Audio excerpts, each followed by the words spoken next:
Welcome to the Disc Vault. Today we're going to pull out the 310 to Yuma and we're going to see how this Western still bangs in 2026. So what we have here is the 2007 single disc edition.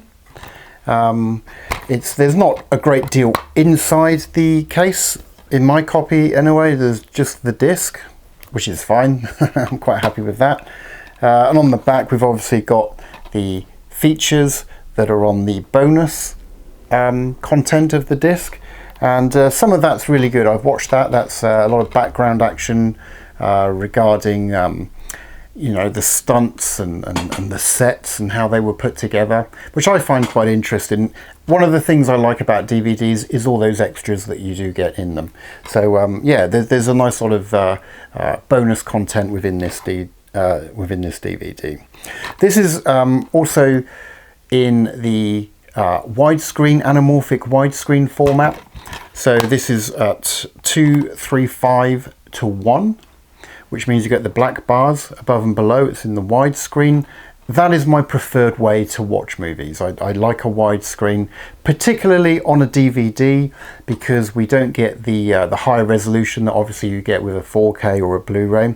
So I find when it's compressed like that, and it's a 16:9 transfer, it's anamorphic widescreen, you're getting the full 576 lines of definition that we get on a PAL DVD. If you're playing it in a 4K player, you're getting a bit of upscaling to that, so you're probably getting a picture somewhere between 630 to 670.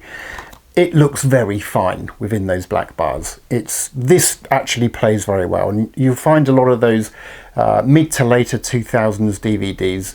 The quality is a lot better than, say, 1990s DVDs. Not to say there aren't some 1990s DVDs that do play quite well, but I just find on the whole,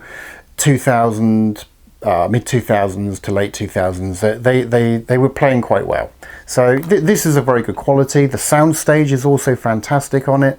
The separation of gunfire, stagecoach, horses, just those general Western ambient sounds come through really well on the DVD.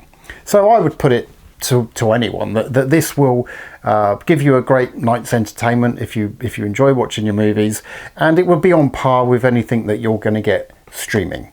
Of course, you can pick these up I picked this up probably for around about $1. So it's mine, I own it, I can watch it whenever I like, and I think that's fantastic value for a night of entertainment.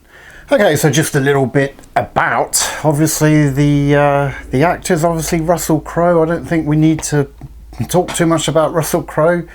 We all know what an amazing actor he is, and his performance in this is up there with everything else that he's done.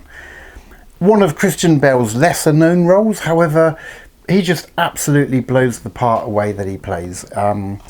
He's sort of a bit of a downtrodden rancher, and I'm not going to give anything away about the story, but it is a fantastic story, and that carries it through, as well as the great acting, the great sets, and also the great direction. It's directed by James Mangold. He actually wrote a great movie in the 90s called Copland with Sylvester Stallone, Robert De Niro, Ray Liotta I think was in it. He also, another great movie, I don't know if you've ever seen it, is Identity with John Cusack, and also Ray Liotta's in that. That's another fantastic movie. He's directed Walk the Line, I think it was a Johnny Cash kind of movie. He also did Logan and Wolverine. So this is somebody that knows their craft. Ford versus Ferrari, he also did that. He's absolutely brilliant directing, brilliant acting, and yeah, just that whole ambience of it being a Western. This just absolutely blows your socks off. It blows your socks off. The overall story and how it builds towards the ending is it's masterful, and you can see that it was actually obviously a very good story in the first place, and that's why in 1957 they decided to make a movie out of it. And it's just, a good story is a good story, and it will carry it will go through the sort of, through time, and a good story will stand the ages of time, and this certainly does. Another little interesting tidbit about this movie, if you game, I like gaming, one of my favourite games of all time is Red Dead Redemption 2.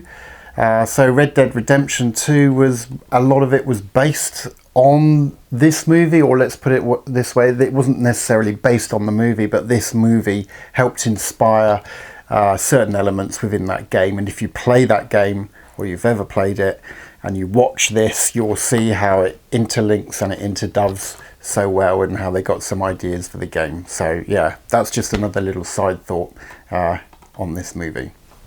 As always on this channel, what I'm going to do is I'm just going to link the official trailer in the description, so you can go and check it out for yourself.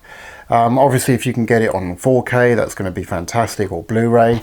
But the DVD holds up very well. I'm going to be primarily reviewing DVDs on this channel. It's what I have most of. I love a DVD. I'm perfectly happy to watch them.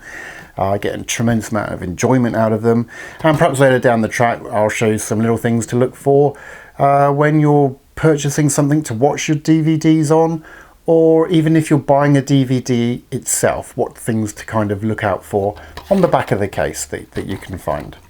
Yeah, so that's kind of my first little foray into YouTube, and welcome to the Disc Vault. It's not a huge vault.